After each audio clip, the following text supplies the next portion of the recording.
হে দুনিয়ার ইমানদার আল্লাহর গোলাম, আল্লাহর পয়গম্বর মূসা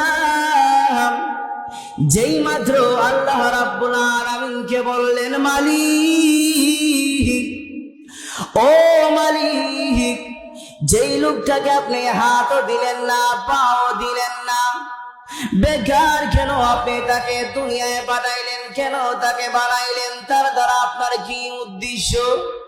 আল্লাহ ডাক দিয়ে বলেন, মূসা রে, ও আমার পয়গম্বর মূসা, আমি আল্লাহ বেকার কাউকে দুনিয়ায় পাঠাই নাই, বেকার কাউকে আমি আল্লাহ বানাই নাই রে মূসা। এরে মূসা, ওই লোকটাকে তুমি জানাই দিও, ওই লোকটার দুনিয়ার হায়াতের জিন্দেগি শেষ হয়ে গেলে আমি মহান আল্লাহ ওই লোকটার দ্বারা জাহান্নামের খালি জায়গা পূরণ করব। কি করব?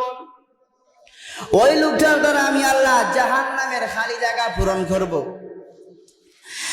আমার মুসলমান ভাইরা, লোকটাকে মূসা পয়গম্বর যখন বললেন, এরে আল্লাহর বান্দা, তোমার টেনশন করার কোনো কারণ নাই, চিন্তা করার কোনো কারণ নাই।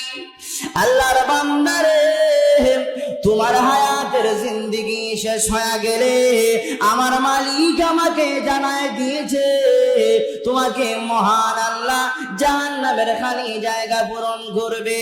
আমার মুসলমান ভাইরা, লোকটা কিন্তু বেজার হওয়ার কথা, ঠিক না বেঠিক? লোকটা বেজার হওয়ার কথা ছিল। ও আমার যুবক ভাইরা, মুরব্বী বাবারা, আপনারা শিক্ষিত মানুষ, জ্ঞানী মানুষ, অনেক সময় দেখা যায় আপনি জমিন করেছেন ঠিকই আছে, কিন্তু বন্যার পানি এসে জমিন গুলা তলায় নিয়ে যায়, যায় কি যায় না? আবার কিছু ভাই এমন আছে, দীর্ঘদিন হয়ে গেছে আপনি বিয়ে করেছেন, কোনো সন্তান নাই। অনেক মানুষ এমন আছে, বিবির উপর রাগান্বিত হয়ে যায়। না না না, বিবির উপর তো রাগ হওয়ার কোনো অর্থ জাগে না। আবার কিছু মুসলমান এমন আছে, আপনার একটাই মাত্র সন্তান, অকালে জন্য মৃত্যুবরণ করে মানুষ রাগান্বিত হইয়া এই কথা বলে, আল্লাহ আর কাউকে দেখলো না, আমার সন্তানকে নিয়ে গেছে, এমন বলে কি বলে না? আমার মুসলমান ভাইরা, লোকটা বেজার আমার কথা ছিল। ওই লোকটা মূসা পয়গম্বরকে ডাইকা বলে, ও আল্লাহর পয়গম্বর মূসা, এতদিন আমার মনে বড় টেনশন ছিল, আমার মনে বড় চিন্তা ছিল, বেকার কেন আমাকে মহান আল্লাহ বানাইছে। হে মূসা, আজকে আমি টেনশন মুক্ত হয়ে গেলাম, আপনাকে সাক্ষী রেখে আমি আমার মালিকের শুকর আদায় করে নিলাম। ওই লোকটা তখন করে নিলেন, আলহামদুলিল্লাহ রাব্বিল আলামিন। যেই মাত্র মূসা পয়গম্বরের উম্মত আল্লাহর শুকরিয়া আদায় করে নিল, আল্লাহ রাব্বুল আলামিন সঙ্গে সঙ্গে মূসা পয়গম্বরকে ওহীর মাধ্যমে জানায় দিলেন, এরে মূসা, আমার বান্দাকে তুমি জানায় দিও, আমি আমার বান্দাকে জাহান্নামের খালি জায়গা পূরণ করার জন্য বানাইছি। এ মূসা, এই কথা শোনার পরেও আমার বান্দা আমার প্রতি রাগ না হইয়া, বেজার না হইয়া আমি আল্লাহর শুকরিয়া আদায় করে নিছে। এরে মূসা, ও মূসা, লোকটাকে তুমি জানায় দাও, আমি আল্লাহ তার প্রতি খুশি হইয়া জাহান্নাম থেকে খাইটা মুহূর্তের ভিতরে জান্নাতি মানুষের খাতায় তার নামটা তুলে দিয়েছি। আমরা কার প্রশংসা আদায় করলাম? আল্লাহ পাকের প্রশংসা আমরা আদায় করে নিলাম। এমপির প্রশংসা আদায় করলে মন্ত্রী হওয়া যায়, মন্ত্রীর প্রশংসা আদায় করলে প্রধানমন্ত্রীর কাছে যাওয়া যায়, স্বয়ং আল্লাহ রাব্বুল আলামিনের প্রশংসা আদায় করলে জান্নাতের টিকিট পাওয়া যায়। কথা বলেন ঠিক না বেঠিক? আমরা আল্লাহ পাকের প্রশংসা আদায় করে জান্নাতে যাইতে চাই কি চাই না? জুড়ে বলুন, চাই কি চাই না? আমরা সবাই জান্নাতে যাইতে চাই। আল্লাহ পাকের প্রশংসা আদায় করলে আল্লাহ রাব্বুল আলামিন বলেন, লাযিদান্নাকুম, বান্দার বান্দি যদি আমি আল্লাহ রাব্বুল আলামিনের নিয়ামত পাওয়ার পরে আমার শুকর আদায় করে লাযিদান্নাকুম, আমি মহান আহকামুল হাকিমিন তাদের নিয়ামতকে আরো বাড়ায় দিই। সুবহানাল্লাহ। নিয়ামতকে মহান আহকামুল হাকিমিন কেমনে বাড়ায় দেন? আল্লাহর জলিলুল কদর পয়গম্বর হযরতে মূসা আলাইহিস সালাম, নাম শুনছেন আপনারা? হযরতে মূসা আলাইহিস সালাম উনি একদিন রওনা দিছেন আল্লাহর সঙ্গে তুর পাহাড়ে যাইয়া কথা বলবেন। এমন মুহূর্তে এমন একটা লোকের সঙ্গে সাক্ষাৎ, যেই লোকটার হাতও নাই পাও নাই। এমন মানুষ আমাদের সমাজে আছে না নাই? আল্লাহ রাব্বুল আলামিন আপনাকে আমাকে এত সুন্দর দেহ দিয়া, এত সুন্দর বডি দিয়া দুনিয়াতে প্রেরণ করেছেন। সুবহানাল্লাহ। হাল আতা আলাল ইনসানি হিনুম মিনাদ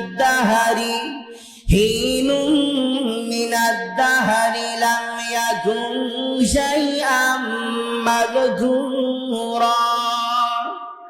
আল্লাহ রাব্বুল আলামিন বলেন, বান্দা তোমাদের কোনো অস্তিত্ব ছিল না, তোমাদের কোনো নাম নিশানা ছিল না। আমি আল্লাহ রাব্বুল আলামিন তোমাদেরকে সামান্য নাপাক পানি থেকে এত সুন্দর দেহ দিয়া, এত সুন্দর গঠন দিয়ে আমাদেরকে দুনিয়াতে প্রেরণ করে দিয়েছে। সুবহানাল্লাহ।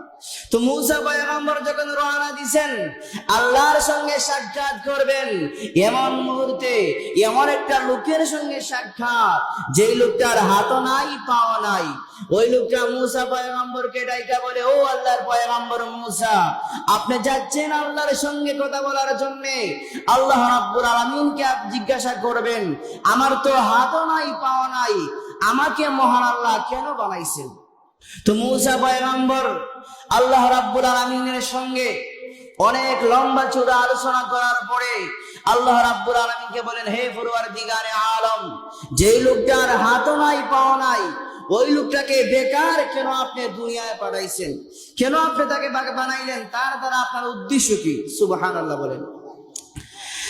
হে দুনিয়ার ইমানদার আল্লাহর গোলাম, আল্লাহর পয়গম্বর মূসা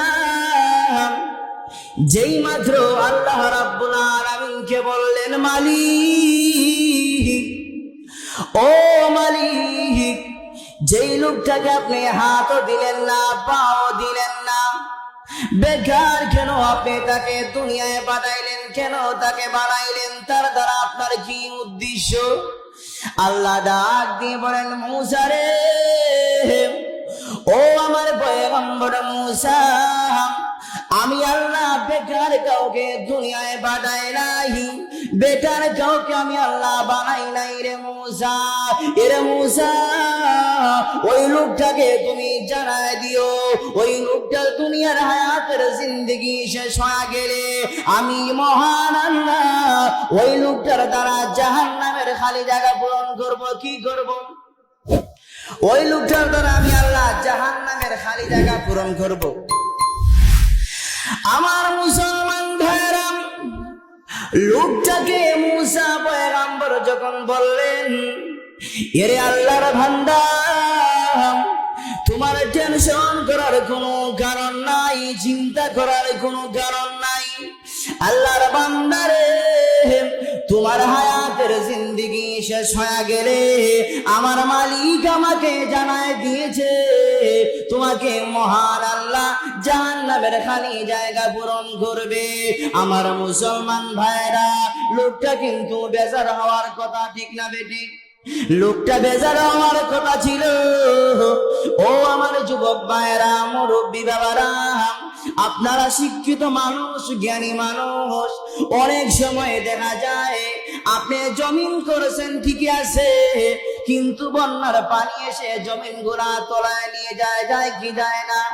আবার কিছু ভাই এমন আছে, দীর্ঘদিন হয়ে গেছে আপনি বিয়ে করেছেন, কোনো সন্তান নাই। অনেক মানুষ এমন আছে বিবির উপর রাগান্বিত হয়ে যায়। না না না, বিবির উপর তো রাগ হওয়ার কোনো অর্থ মতো জাগে না। আবার কিছু মুসলমান এমন আছে আপনার একটাই মাত্র সন্তান অকালে যদি মৃত্যুবরণ করে মানুষ রাগান্বিত হইয়া এই কথা বলে, আল্লাহ আর কাউকে দেখলো না, আমার সন্তানকে নিয়ে গেছে, এমন বলে কি বলে না?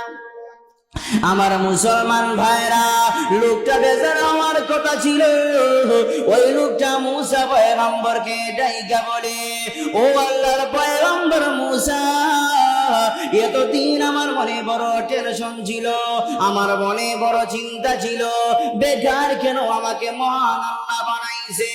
হে মুসা, আজকে আমি টেনশন মুক্ত হয়ে গেলাম, আপনাকে সাক্ষী রেখে আমি আমার মালিকের শুকর আদায় করে নিলাম। ওই লোকটা তখন করে নিলেন আলহামদুলিল্লাহ রাব্বিল আলামিন।